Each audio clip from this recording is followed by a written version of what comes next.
दोस्तों नमस्कार। दोस्तों मैं विमल शाही आप सभी लोगों का अपने चैनल में स्वागत करता हूं और उम्मीद करता हूं कि आप लोग सभी लोग स्वस्थ होंगे एवं मस्त होंगे। सभी राष्ट्रवादियों और सनातनियों से ये निवेदन रहेगा कि आप लोग मेरे वीडियो को लाइक कीजिए, कमेंट कीजिए और मेरे चैनल को सब्सक्राइब कर लीजिए। दोस्तों आज जो एनालिसिस हम लोग करने वाले हैं इसका न्यूज़ मतलब कि 2 दिन से मार्केट में या जो सोशल मीडिया पर सर्कुलेट हो रहा है, लेकिन मुझे कोई ऑथेंटिक सोर्स से ये इन्फॉर्मेशन पता चल नहीं रहा था। इसलिए मैं थोड़ा सा इस बारे में पहले कंफर्म हो जाना चाह रहा था कि रियल में ऐसा हुआ है या फिर वैसे ही चल रहा है मार्केट में। तो मतलब कि मैंने एक दो लोगों से बात की, उसके बाद मुझे जब कंफर्म हो गया कि हाँ ये सच में घटना घटी है, तब मैं ये एनालिसिस या वीडियो बना रहा हूं। तो दोस्तों बात ये है कि महाराष्ट्र राजनीति के जो सबसे नॉटी आदमी हैं, जी हाँ दोस्तों, जो महाराष्ट्र की राजनीति में इंटरेस्ट रखते हैं उन्हें पता है कि महाराष्ट्र का सबसे नॉटी आदमी कौन है। वो है none other than Sanjay Raut. Sanjay Raut का 31 दिसंबर को, हालांकि उनका हैप्पी बर्थडे नहीं था, फिर भी उनका हैप्पी बर्थडे और हैप्पी न्यू ईयर दोनों मन गया एक साथ। जैसे कि हैप्पी बर्थडे में जो दोस्त लोग होते हैं जिनका बर्थडे होता है उनको पकड़ के पीटते हैं, वैसे ही संजय राउत की शिवसेना के जो मुख्यालय है मातोश्री, उसके अंदर सब शिव सैनिकों ने मिलकर पिटाई कर दी है, कुटाई कर दी है। अब कुटाई इतनी जबरदस्त हुई है कि संजय राउत जो है 2 दिन से उसका कहीं अता पता नहीं चल रहा है। वैसे तो वो हर दिन मीडिया में आकर कुछ ना कुछ मीडिया बाइट्स देते रहता है, लेकिन पिछले 2-3 दिन से वो गायब है। तो रीजन उसका यही है कि उसको जो मार लगी है, पिटाई लगी है, उससे उसका चेहरा पूरा फूल गया है और जगह जगह काले पड़ गए हैं संजय राउत। तो संजय राउत इस चीज को छिपाना चाहते हैं, इसलिए वो इधर उधर भागे फिर रहे हैं, कहीं मीडिया के सामने आ नहीं रहा है। तो घटना क्या घटी है दोस्तों घटना ये घटी है कि महाराष्ट्र में हार की समीक्षा और आने वाले बीएमसी चुनाव में जो है, तो शिवसेना जो है अपना स्ट्रेटजी और आत्ममंथन करने के लिए मातोश्री में इकट्ठा हुए थे। उसमें उद्धव ठाकरे, आदित्य ठाकरे और भी शिवसेना के कई नेता मौजूद थे। तो वो लोग अपने हार के कारणों पर चिंतन कर रहे थे और आने वाले विधानसभा में किस तरह से कौन सा स्ट्रेटजी बनाकर आगे बढ़ना है, इसके बारे में भी वो लोग बात कर रहे थे।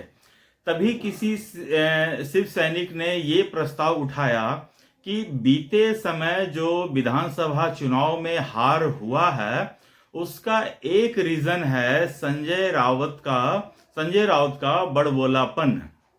संजय राउत जो गलत बयानी कर रहे हैं, संजय राउत जो इधर की बात उधर कर रहे हैं, ये सब एक बड़ा मुख्य कारण है जिसकी वजह से हमें विधानसभा चुनाव में हार का सामना करना पड़ा है। और अगर हम संजय राउत को कंट्रोल में करके नहीं रखेंगे तो बीएमसी इलेक्शन में भी हार पक्की है। तो ये जब इतना सुनते ही संजय राउत भरी सभा में आग बबूला हो गए और अपने जैसा उनका जो बोलने का स्टाइल है वो उस स्टाइल में बोलते हुए वो उठे और कहने लगे कि तुम्हारी औकात क्या है जो तुम मुझे ऐसे बोल रहे हो, और समस्त शिव सैनिकों की वो औकात बताने लगे। तो वैसे भी सारे शिव सैनिक उनसे खफा थे, भड़े पड़े थे और सारे शिव सैनिक मिलकर टूट पड़े और उनकी कंबल कुटाई कर दी, उनका हैप्पी बर्थडे मना दिया, उनका हैप्पी न्यू ईयर दोनों एक साथ मन गया। तो दोस्तों ये जो शिवसेना में जो घटना हुई है जिसमें संजय राउत की पिटाई हुई है, इसको एक बड़े पर्सपेक्टिव पे देखने की जरूरत है। शिवसेना चूंकि इंडिया अलायंस का एक पार्ट है, और इंडिया अलायंस में अगर आप देखें एक ओवरऑल, तो उसमें इस तरह की मार पिटाई की घटना काफी घटित हो रही हैं। आप देखिए, इंडिया अलायंस का एक और पार्टनर यूपी में है, अखिलेश यादव। अखिलेश यादव को एक्चुअली यूपी में औरंगजेब कहा जाता है। औरंगजेब इसलिए कहा जाता है क्योंकि उन्होंने अपने पिता को समाजवादी पार्टी से हटाकर खुद सत्ता पे बैठ गए, समाजवादी पार्टी के मुखिया बन गए, अपने चाचा को पार्टी से निकाल दिया।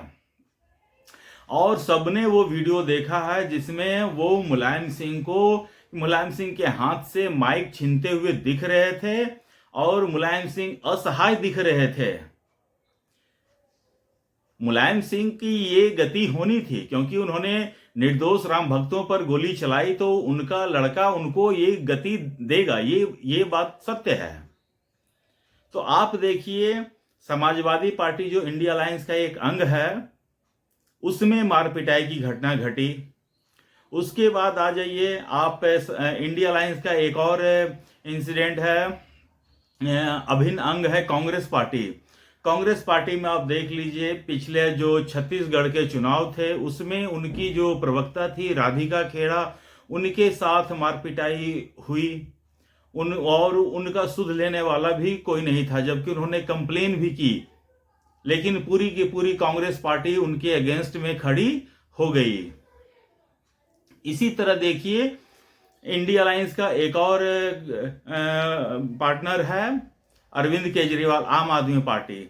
आम आदमी पार्टी का तो एक सीरीज ऑफ इतिहास रहा है जिसमें मार पिटाई की घटना घटी है, और अरविंद केजरीवाल इसमें मेन पार्टिसिपेंट होते हैं। दोस्तों, और सभी दल में क्या होता है कि मार पिटाई की घटना दूसरे लोग करते हैं और मेन नेता चुपचाप रहते हैं, लेकिन आम आदमी पार्टी में तो अरविंद केजरीवाल जो पार्टी के मुखिया हैं वो स्वयं इसमें पार्टिसिपेट करते हैं एक्टिव रूप से। चाहे वो अपने प्रिंसिपल सेक्रेटरी को 12 बजे रात को घर पर बुलाकर डिस्कशन करने के बहाने उन्होंने प्रिंसिपल सेक्रेटरी को घर पर बुलाया था और प्रिंसिपल सेक्रेटरी के साथ मार पिटाई की थी। उसके बाद आपने देखा होगा कि विधानसभा में उन्होंने अपने विधायक कपिल मिश्रा और अन्य जो विधायक उनके खिलाफ बोलते थे, आप देख लीजिए, आशुतोष के साथ भरी सभा में उन्होंने मार पिटाई की थी। उन्होंने प्रशांत भूषण के साथ मार पिटाई की। अब देखिए, केजरीवाल ने अपने राज्यसभा सांसद, महिला सांसद स्वाति मालीवाल को अपने घर में, अपने जो सचिव हैं विभव कुमार, जिसे सुप्रीम कोर्ट ने गुंडा तक कहा कि ऐसा गुंडा किसी मुख्यमंत्री का सचिव कैसे हो सकता है, किसी मुख्यमंत्री के घर में ऐसे गुंडे का काम क्या है। तो केजरीवाल ने अपने राज्यसभा सांसद को अपने घर में बुलाकर पिटवाया। तो ये मार पिटाई का कल्चर इंडिया गठबंधन का एक कल्चर बन चुका है, और इसमें मेन रूप से इंडिया गठबंधन में जो भी पार्टी हैं, आप देख लीजिए, बिहार में इंडिया गठबंधन का अलायंस है आरजेडी कितने लोगों को अपने घर में पिटवाती हैं। जो उनका जो एक है ना तेज प्रताप यादव, वो अपने घर में किसी को बुलाते हैं और जब वो कहते हैं कि अंदर आइए ना, 2 मिनट आपसे बात करनी है, तो वो 2 मिनट एक्चुअली वो सिर्फ पीटने के लिए ही बुलाते हैं।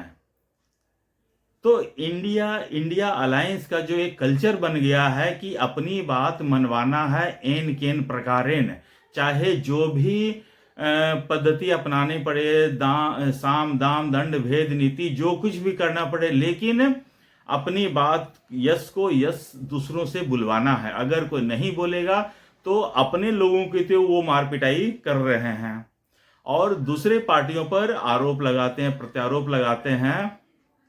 और अभी जैसे देखिए, केजरीवाल ने आज ही बीजेपी के जो बीजेपी की शिकायत उन्होंने की है आरएसएस से कि बीजेपी इतने गलत काम कर रही है, तो क्या आरएसएस इनका समर्थन करता है क्या? केजरीवाल, मैं तुम्हारे पिताजी से पूछना चाहता हूं कि तुम्हारे केजरीवाल के पिताजी, केजरीवाल ने बच्चों की कसम खाई थी जो बाद में उन्होंने तोड़ दिया। क्या आप इस बात से सहमत हैं? केजरीवाल ने शराब घोटाला किया, अपने शीश महल बनाया, शीश महल के अंदर करोड़ों रुपया का इक्विपमेंट्स रखे हैं, अय्यासी का सामान रखा है, अपने शीश महल के अंदर बार रखा है। तो क्या केजरीवाल के पिताजी, आप इस बात से केजरीवाल का समर्थन करते हैं? क्या आपको शर्म आती है? अगर शर्म आती है तो आप केजरीवाल को बोलते क्यों नहीं हैं? तो इस तरह से केजरीवाल का ये अपना राजनीति करने का स्टाइल है, तरीका है। केजरीवाल ऐसे ही राजनीति करता है, उसे इस बात से कोई फर्क नहीं पड़ता है कि कोई उसके बारे में क्या बोल रहा है। तो ये मैं आज का वीडियो मेनली बना रहा था इंडिया अलायंस का जो पिटाई का जो कल्चर है उसके ऊपर मैं बना रहा था। दोस्तों, आप लोग अपना ख्याल रखिए, स्वस्थ रहिए, मस्त रहिए। तब तक के लिए नमस्कार, बाय।